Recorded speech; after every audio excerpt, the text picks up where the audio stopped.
Hello, so in this video what I'm going to do is to explain how we can obtain the Debye-Huckel interaction between two ions or two particles which are charged, and only by taking into account their electrostatic interactions. Okay, so let's see how that actually works.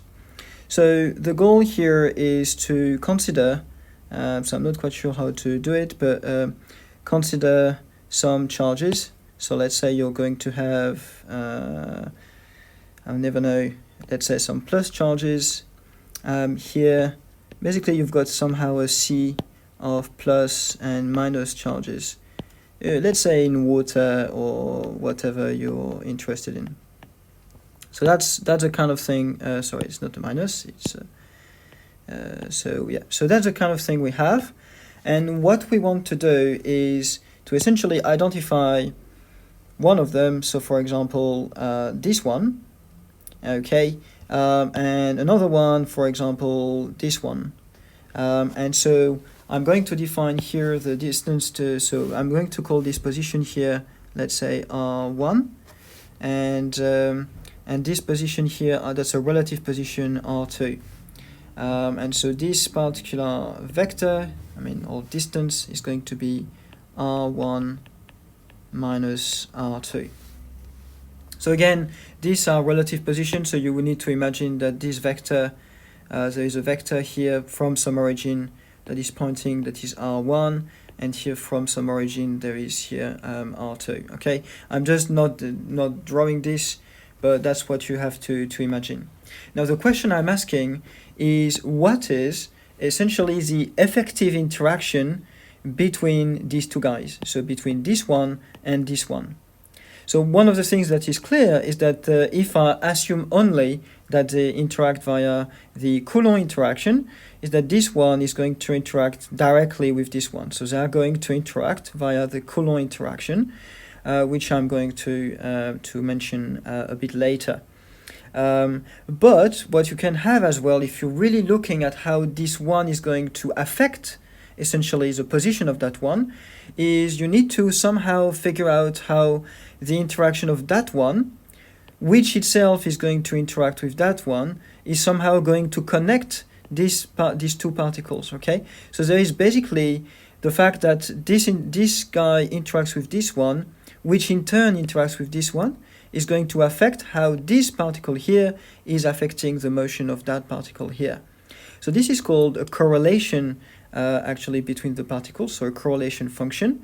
And what happens is that if there is some other guys around which are going to influence this correlation, this is called a mediated interaction. Okay, so that's what we want to evaluate. So here I'm going to draw a diagram, or I'm going to represent this in a diagrammatic fashion. So I'm going to write that with diagrams, which are called tree diagrams. So the let's say the graphical representation I'm going to adopt is the following. So if I have something like this, I'm going to say with R1 and R2 here, I'm going to say that this is the Coulomb interaction. So in general, we would have something like this. So Q1, Q2, and for various reasons, in part, one of them being that these guys are moving around, so this particle is moving, this ion is moving, etc. So all these guys are moving all the time, exactly like what we've seen in the colloid module, or part of the module. So because of that, I need to somehow put these things a bit dimensionless. So I'm going to divide the actual interaction energy by kBT, so the energy, the thermal energy, if you will, just so that I've got a scale to talk about these things.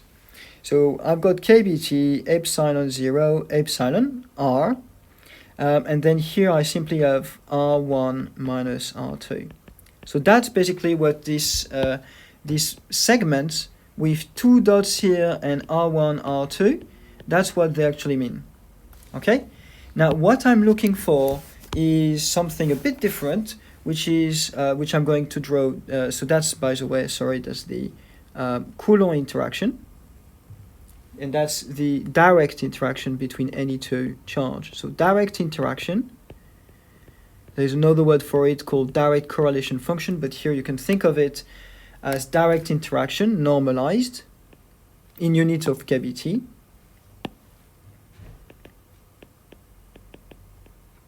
So in units of kBt, and that's just the Coulomb interaction.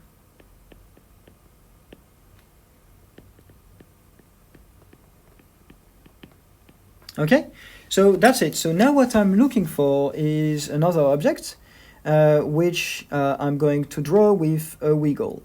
Okay, just for the sake of it, you can draw it literally however you want, but here I'm going to draw it like a wiggle.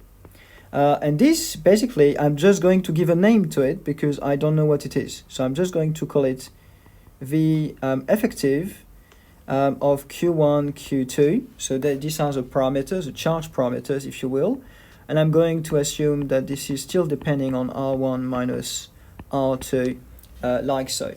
Okay, so this is going to be what I'm looking for, and that's the ion-mediated electrostatic interaction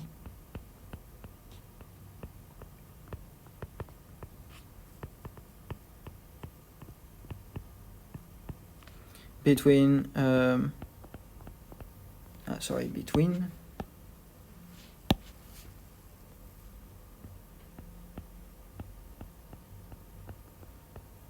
R1 and R2. So, and in fact here that's a shorthand by the ion or the particle at R1 and the particle at R2.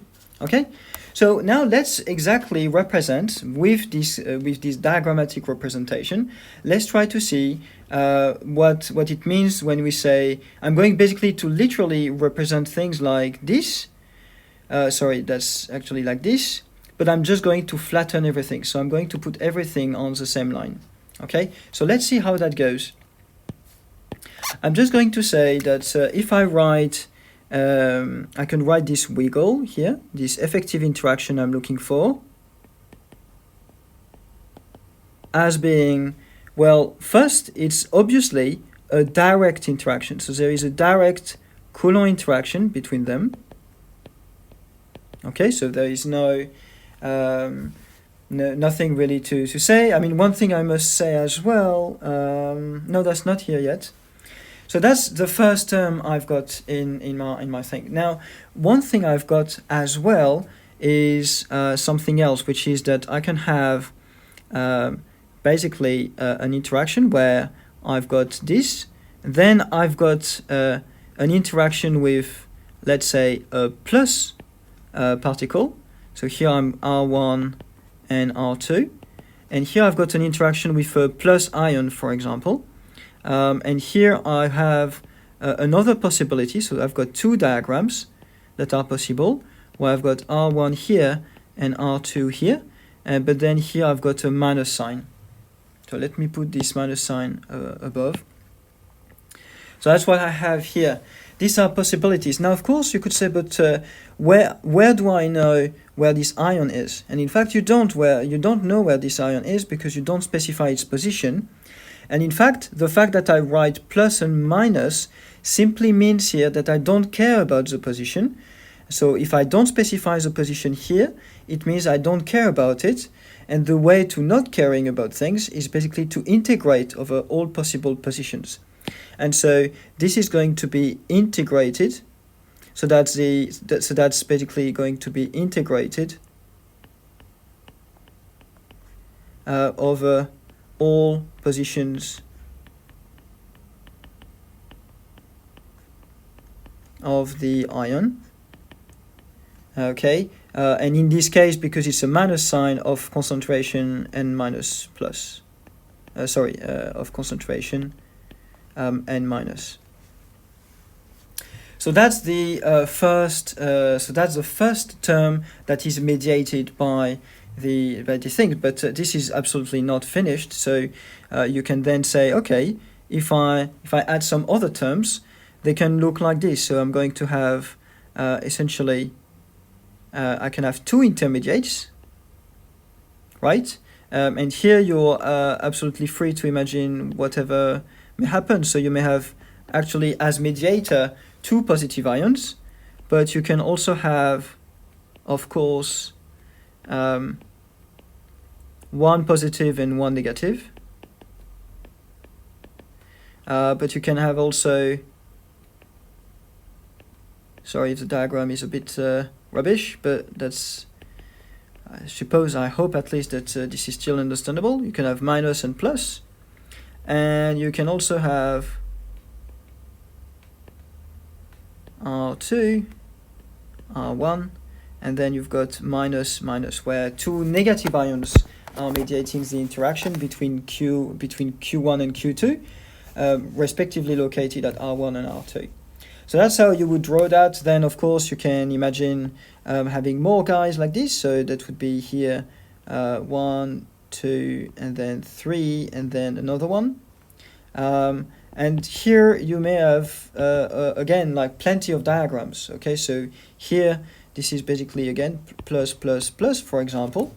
And you're going to have 2 to the power 3 different diagrams here. So I'm going to put that and then put 2 to the power 3 different diagrams here. And basically, the sum goes on and on and on to infinity. Okay, so infinitely many intermediate ions like this. Okay, so essentially that's quite typical to what people do in particle physics when you draw Feynman diagrams. You try to imagine all the possible ways by which a given outcome is going to occur, and then you try to quantitatively evaluate these things. So sometimes you've got some diagrammatic, some diagrammatic things that can be done beforehand, manipulations that can be done beforehand. And in fact, that's what I'm going to do here. And once they are done, then you can put together some kind of quantitative analysis, or at least calculation and analytics, etc. And that's what I'm going to do here.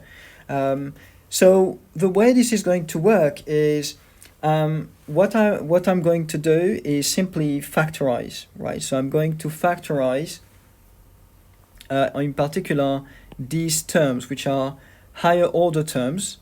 Okay, so I'm going to factorize them in a specific fashion. So let's see how that works. So I'm going to write that this kind of interaction I'm looking for, this effective interaction, so R1, R2 is equal to, so I've got a direct interaction, no problem. But then what I'm going to do is I'm going to factorize these terms here, and these terms as well, by an R1, and then with something like this here. And in fact, I'm going basically to use that as a means to do so. So I'm going to get here, on the one hand, I will have R1, sorry, let's not put this way, so let's put it more like this. But here I need to be careful because I'm going to get R1 here. And here I'm going to put, for example, the plus of the first diagram I've written here.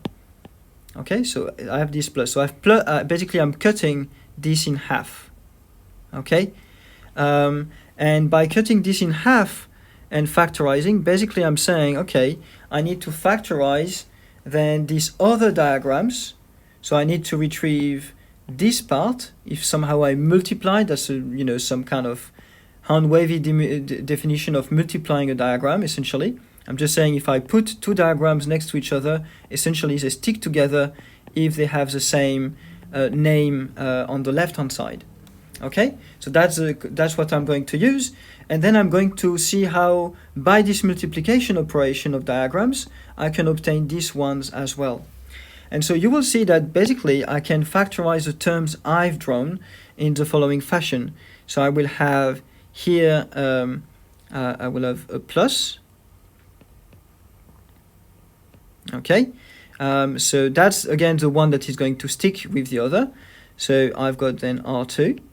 And here I can also have, that's actually all. So yeah, sorry, that's actually all. So I can put it at the same place. But I've got here a plus, so again they are going to stick together. And then I can have plus, another plus, which again needs to be multiplied by, so it needs to be the same sign as this one, and essentially is going to be multiplied by this one, so we assume some kind of distributivity here. And then this is going to be plus, then maybe some additional plus, and then I've got here R2. And here we can have a plus, and then minus, and then R2. Okay, and then of course plus whatever you want here. So that's what I can write.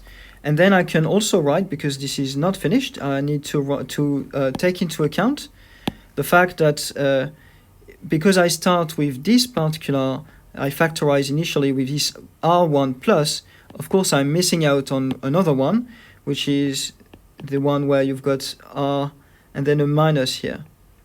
And so in that case, I can have minus, then here R2, and then plus, so I've got minus, minus, and then R2, and then here I will have minus, and then plus R2, and so on. Okay, and that's it. So here I need to imagine that the other terms would be appearing and would be a bit more complicated, etc. But what I see with this factorization is the following, is that if I look at what I have here and what I have here, I can actually recognize the expression I've got here, except that I've replaced R1 by either a plus or a minus sign. So essentially a dummy integration variable, a dummy integration ion over which, sorry, I don't know how to call that basically, but some kind of dummy charge over which, the position of which I'm going to integrate over. Okay, so essentially here I'm able to recognize two different terms. So this one is going to look, it's not look like, it's actually the definition of a wiggle R2 and then minus. And here that's the definition of a wiggle of R2, but then it's a plus here.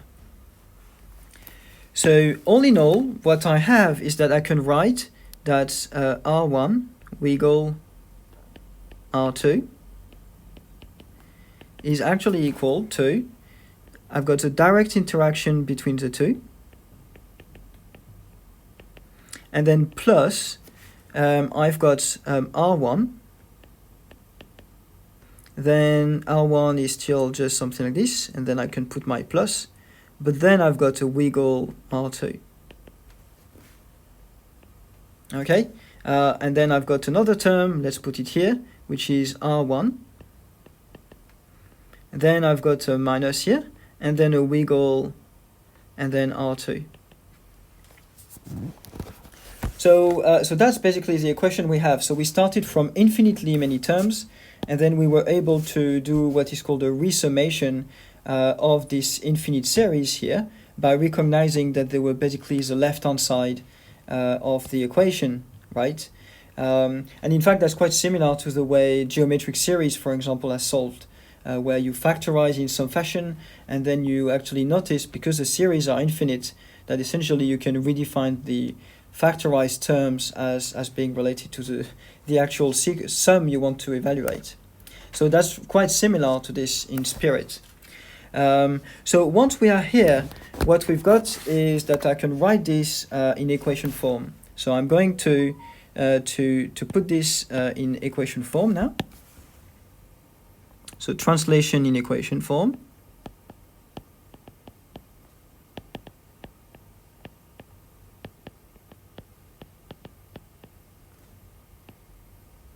So how this is going to look? Well, I'm going to say, apologies, let's see. So we have that V effective Q1, Q2. So let me increase that a bit. and then here I've got R1 minus R2 is going to be equal, therefore, to V Q1, Q2. By the way, how did I call it? Let me check. I didn't give a name to it, maybe. Yes, sorry. So this one, I'm going to call it Coulomb. So this, sorry, this is V Q1, Q2, but that I don't put effective, and then of R1 minus R2. Okay, so that we are on the same page, notation-wise. So we've got V Q1, Q2, and then R1 minus R2. So that's the first term. So this is the first term. So this corresponds to this diagram, right? So this corresponds to this first diagram here. And then, of course, the if you will, maybe I can actually write what diagrams they correspond to. So this one corresponds to this diagram here.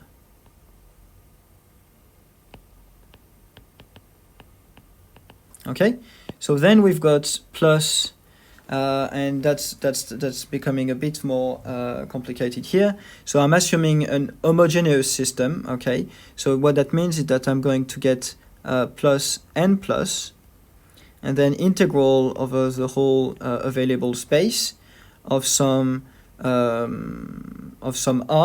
Okay, over some r, and then I've got v Q1, Q2, then I've got R1 minus R, and then I've got V effective, so that's what I'm looking for, Q1, Q2, and then R minus R2. So that's basically what I have.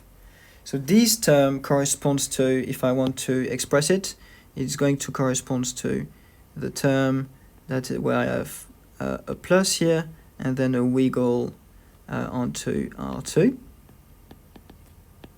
Okay, and then I've got basically the same thing, so let me try to copy it so that it's a bit faster here.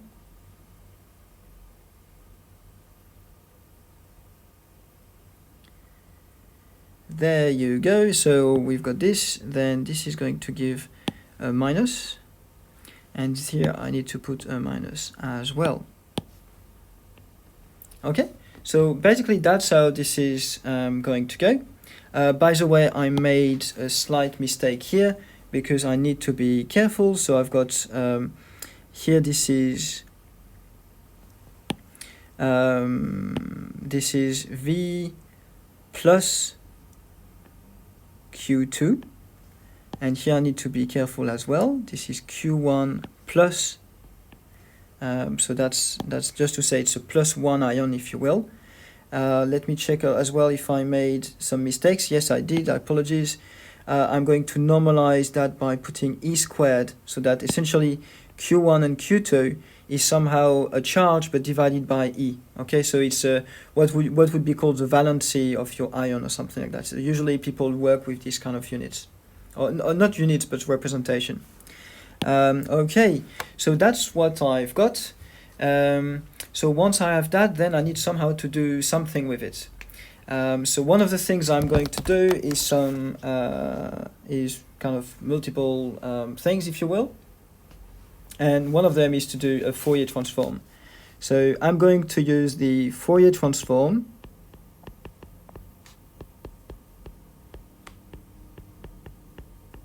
with respect to R1 minus R2. And so with respect to R1 minus R2, so this is the actual vector I'm going to put in my three-dimensional Fourier transform. I'm just going to give out the result. If you want to know some more details about how I perform this Fourier transform, just let me know. But I'm going to assume you somehow see roughly where it comes from. So this is the vector I'm going to use. If I use that particular vector, essentially this is going to be a convolution. I mean, this is the definition of a convolution anyway, but it's going to look like a convolution. So it's Fourier transform and then plus convolution theorem.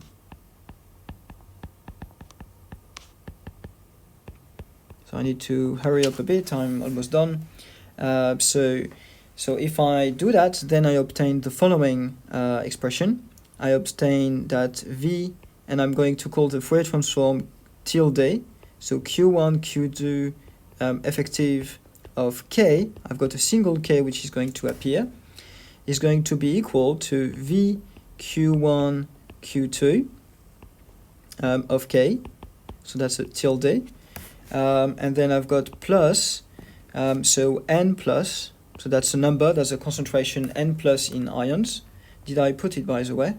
Yes, so here it was n minus for negative ions.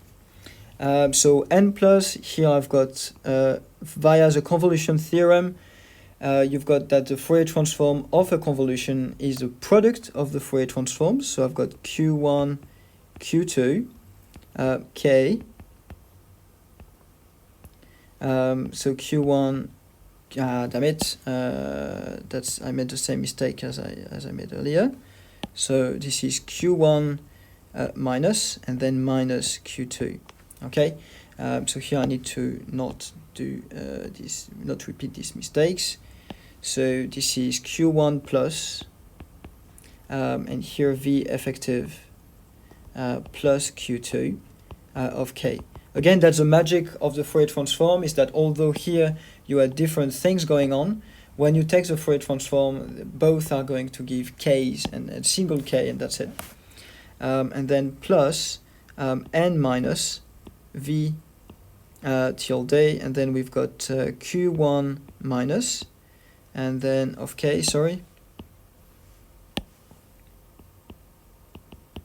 and then times v tilde effective, and then I've got here minus q2 of k. Right, so it's not too bad. You see it's much shorter than before.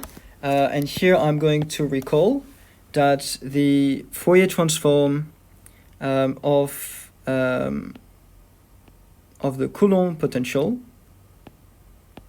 is equal to, so that's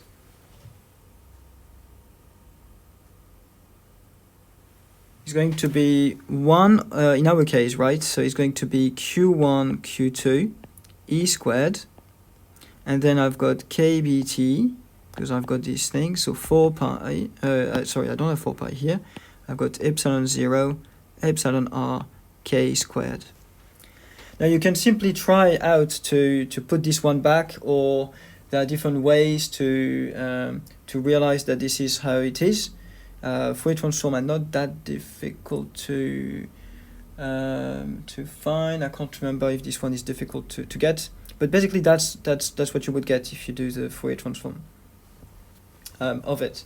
So you get a k squared. Okay, you get a k squared if you do the Fourier transform, and you're going to get a 1 over r potential associated to it. So you need to be careful. It's k squared, but related to a 1 over r inverse Fourier transform. Okay, this is something that you can find in tables on Wikipedia and so on. So here this is a given, let's say. I'm going to say this is a given, or you can check in Fourier transform tables if you want.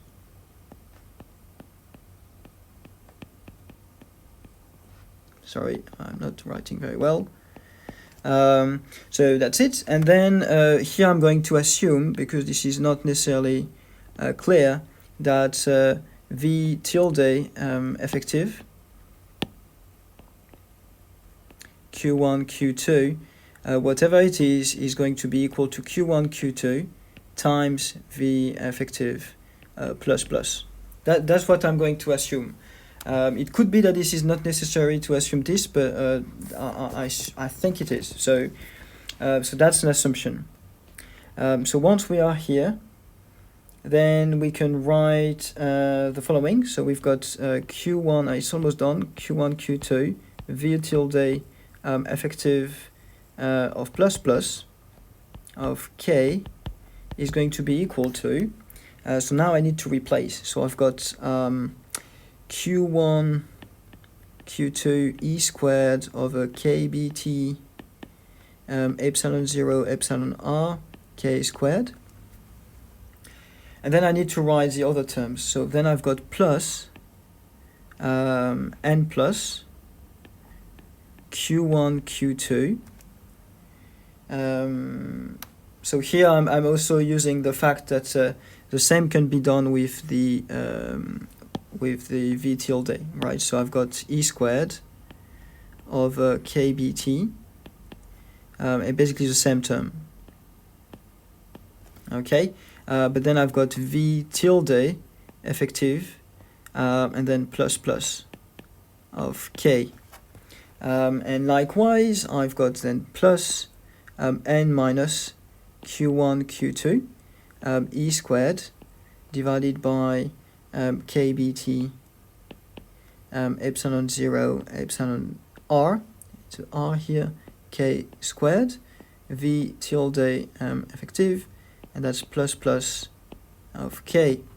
Now you can ask yourself, why is it plus, etc.? Well, what happened here, because I used to have a minus here, so I used to have minus times q2, but if it's a minus times q2 and I know that the minus is actually, I can put it outside, if you will, like a q1 or some kind of q outside of it, I know as well that the corresponding q I had was a minus for the Coulomb interaction. So you've got a minus times a minus, which gives a plus. So that's why I have a plus here. So that's, you see here, if I look at this term, these minuses are going to cancel each other, if you will. And the only charges that are going to impact the magnitude of it are Q1 and Q2 only. So do you see these guys are cancelling, if you will. Okay, so now that I have this, then I can try to flip things around. So one of the things I'm going to do is first getting rid of this and this, and I can reshuffle the terms. So if I reshuffle, I'm going to get something like this. So sorry, I need to actually check a bit my board, because I don't want to spend too much time on that. So I'm going to get k squared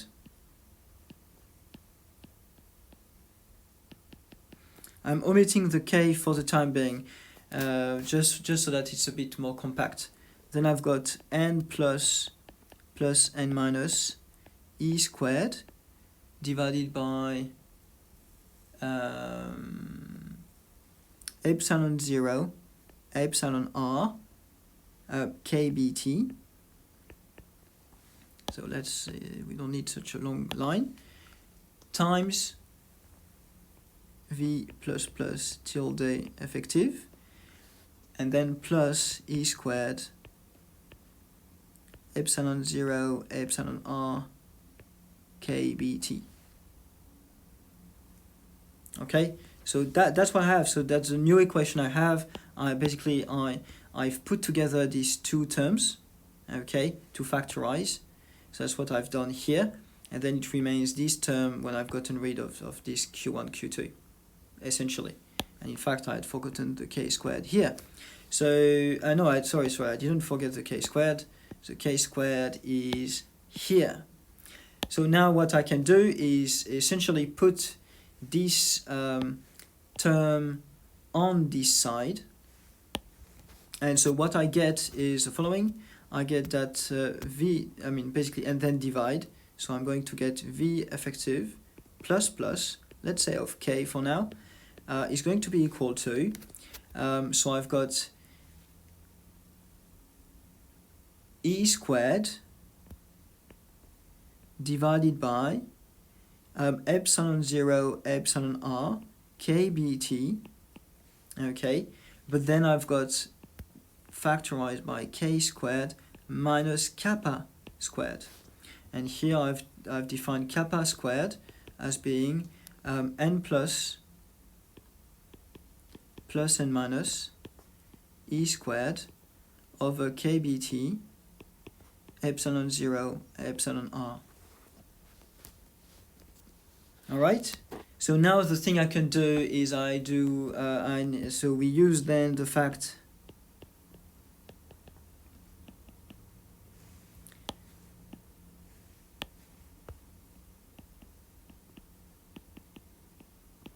that the inverse Fourier transform, again you can find the tables for this, of 1 divided by k squared minus kappa squared, is actually equal to exponential minus kappa r divided by r. Okay, so this leads us to the following outcome. So we've got that there is, I will express it in two different forms. So we've got V tilde of Q1, Q2 effective. And here I'm going to say, let's say of R, and then I will express it as I want. So of R is going to be exponential, Q1, Q2. So I simply multiply, by the way, this. E squared exponential minus kappa R over R. Okay, so that's what I've written from here. And then here I'm identifying, so the Debye length as being lambda or lambda d, I can't remember how I called it, which is equal to 1 over kappa. Okay, so that's the square root of all this term here. 1 over the square root of that. So that's going to be equal to kBt, so epsilon 0, epsilon r, kBt, divided by e squared, and then times n plus n minus. And the square root of that. Okay, and then if I put my R1 and R2 together, I end up with the final result, which is the effective interaction between any two charges, which are at R1 and R2, in this particular kind of modeling of ion-mediated interaction, is going to be Q1, Q2, E squared, exponential minus, and then we've got R1 minus R2 over lambda d, and then divided by, and by the way, I apologize, I think I forgot multiple things here. I think there is a 4 pi. That's a big mistake of mine. There should be a 4 pi. Okay, apologies here. So there should be a 4 pi. And in fact, not only there should be a 4 pi in this description, but there should be a kBt and there should be epsilon 0, epsilon r as well. So all of these guys should be there. So I apologize for missing it out here. And so we've got then 4 pi, then kBt, epsilon 0, epsilon r, and then r1 minus r2. So that's how that would work. And